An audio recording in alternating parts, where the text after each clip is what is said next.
ಪ್ರತ್ಯಯವಿರುವ ಪದಗಳು. ಮೇಲೆಯೇ ಸೂಚಿಸಿರುವಂತೆ ಸಂಸ್ಕೃತದಿಂದ ಕನ್ನಡಕ್ಕೆ ಎರವಲಾಗಿ ಬಂದಿರುವ ಪದಗಳಿಗೆ ಒಳರಚನೆಯಿದೆಯೇ ಅಥವಾ ಇಲ್ಲವೇ ಎಂಬುದನ್ನು ಮತ್ತು ಇದೇ ಆದರೆ ಅದು ಎಂತಹದ್ದು ಎಂಬುದನ್ನು ಮುಖ್ಯವಾಗಿ ಈ ರೀತಿ ಎರವಲಾಗಿ ಬಂದಿರುವ ಪದಗಳ ನಡುವಿರುವ ಸಂಬಂಧವೆಂತಹದ್ದು ಎಂಬ ವಿಷಯದ ಆಧಾರದ ಮೇಲೆ ನಿರ್ಧರಿಸಬೇಕಾಗುತ್ತದೆ.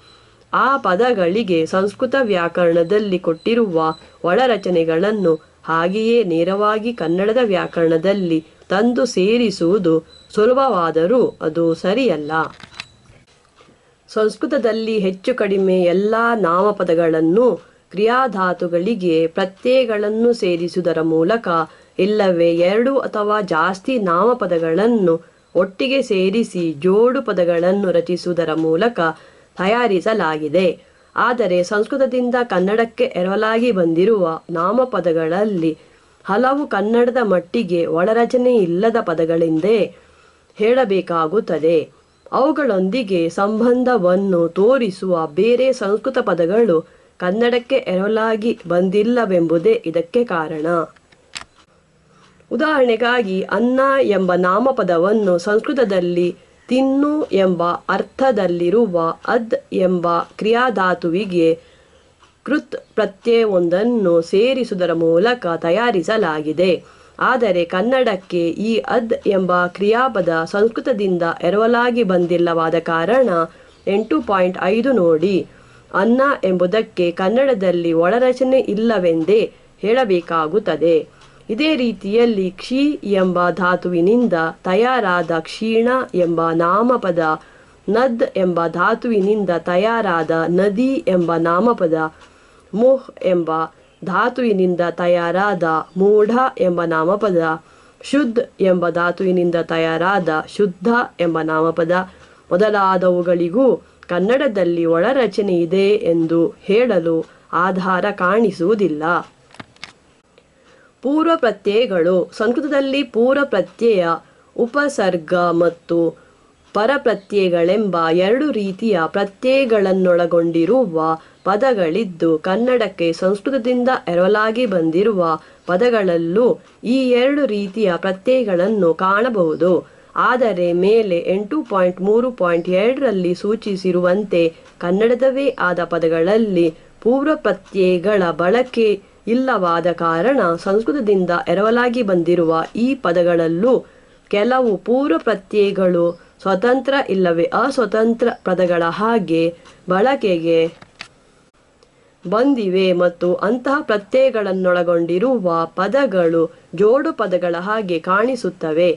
ಆದರೆ ಬೇರೆ ಕೆಲವು ಪೂರ್ವ ಪ್ರತ್ಯಯಗಳು ಪ್ರತ್ಯಯಗಳ ಹಾಗೆಯೇ ವರ್ತಿಸುತ್ತಿದ್ದು ಅವನ್ನೊಳಗೊಂಡಿರುವ ಪದಗಳನ್ನು ಪ್ರತ್ಯಯವಿರುವ ಪದಗಳೆಂದು ಹೇಳಲು ಸಾಧ್ಯವಿದೆ. ಇಂತಹ ಪೂರ್ವ ಪ್ರತ್ಯಯಗಳಲ್ಲಿ ಅ, ನಿರ್, ವಿ, ಸಂ ಮತ್ತು ಸು ಎಂಬವುಗಳು ಮುಖ್ಯವಾದವುಗಳು. 1. ಅಪ್ರತ್ಯಯ. ಈ ಪ್ರತ್ಯಯವನ್ನು ಒಂದು ನಾಮಪದದೊಂದಿಗೆ ಬಳಸಿದಾಗ ಆ ಪದದ ವಿರುದ್ಧಾರ್ಥ ಸಿಗುತ್ತದೆ. ಇದಕ್ಕೆ ಸ್ವರದಲ್ಲಿ ಪ್ರಾರಂಭವಾಗುವ ಪದಗಳೆದುರು ಅನ್ ಎಂಬ ರೂಪವಿದೆ. ಉದಾಹರಣೆಗೆ ಅ ಎಂಬ ರೂಪದಲ್ಲಿ ತೃಪ್ತಿ ಅತೃಪ್ತಿ, ಸಾಧ್ಯ ಅಸಾಧ್ಯ, ಹಿಂಸೆ ಅಹಿಂಸೆ, ಕಾಲ ಅಕಾಲ, ಜ್ಞಾನ ಅಜ್ಞಾನ, ನ್ಯಾಯ ಅನ್ಯಾಯ. ಅನ್ ಎಂಬ ರೂಪದಲ್ಲಿ ಆಚಾರ ಅನಾಚಾರ, ಅರ್ಥ ಅನರ್ಥ, ಅಂತ ಅನಂತ, ಇಷ್ಟ ಅನಿಷ್ಟ, ಉತ್ತೀರ್ಣ ಅನುತ್ತೀರ್ಣ. 2. ನಿರ್ ಪ್ರತ್ಯಯ. ಈ ಪೂರ್ವ ಪ್ರತ್ಯಯ ಮೇಲಿನದರ ಹಾಗೆ ವಿರುದ್ಧಾರ್ಥವನ್ನು ಕೊಡುವ ಬದಲು ನಿಷೇಧಾರ್ಥವನ್ನು ಕೊಡುತ್ತದೆ. ಉದಾಹರಣೆಗೆ ದಯೆ ನಿರ್ದಯೆ, ಭಯ ನಿರ್ಭಯ, ಭಾಗ್ಯ ನಿರ್ಭಾಗ್ಯ, ಜೀವಿ ನಿರ್ಜೀವಿ, ಆಶ್ರಿತ ನಿರಾಶ್ರಿತ, ಉದ್ಯೋಗಿ ನಿರುದ್ಯೋಗಿ, ಅಪರಾಧಿ ನಿರಪರಾಧಿ, ಉಪಯುಕ್ತ ನಿರುಪಯುಕ್ತ. 3. ವಿ ಪ್ರತ್ಯಯ. ಇದು ಒಂದು ಪದಕ್ಕೆ ವಿಶೇಷವಾದ ಇಲ್ಲವೇ ಹೆಚ್ಚಿನ ಎಂಬ ಅರ್ಥವನ್ನು ಕೊಡಬಲ್ಲುದು. ಉದಾಹರಣೆಗೆ ಖ್ಯಾತ ವಿಖ್ಯಾತ, ಜಯ ವಿಜಯ, ಜ್ಞಾನ ವಿಜ್ಞಾನ, ವಿಧ ವಿವಿಧ.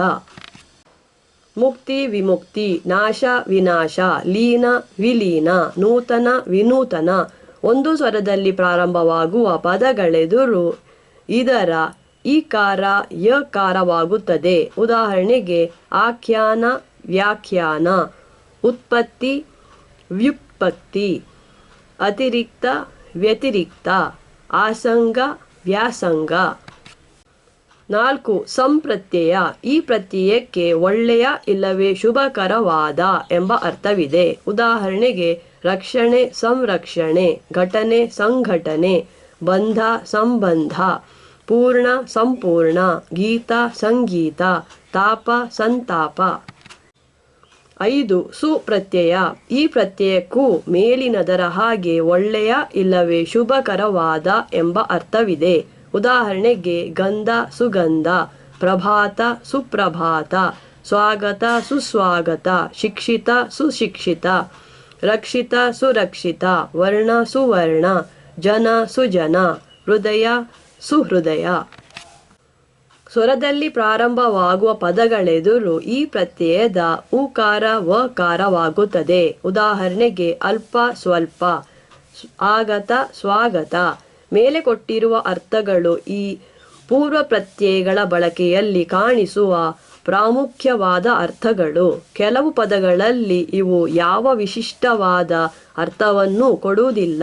ಇನ್ನು ಕೆಲವು ಪದಗಳಲ್ಲಿ ಅನಿಯಮಿತವಾಗಿ ಬೇರೆ ಕೆಲವು ಅರ್ಥಗಳನ್ನು ಕೊಡಬಲ್ಲುವು ಎಂಬುದನ್ನು ಕೆಳಗಿನ ಉದಾಹರಣೆಗಳಲ್ಲಿ ಕಾಣಬಹುದು. ಆಯಾತ, ನಿರ್ಯಾತ, ಜ್ಞಾನ, ವಿಜ್ಞಾನ, ಯೋಗ, ವಿಯೋಗ, ಸ್ಥಾನ, ಸಂಸ್ಥಾನ, ಕ್ರಯ, ವಿಕ್ರಯ, ರಸ, ನಿರಸ, ವಾದ, ಸಂವಾದ, ಭಿಕ್ಷೆ, ಸುಭಿಕ್ಷೆ.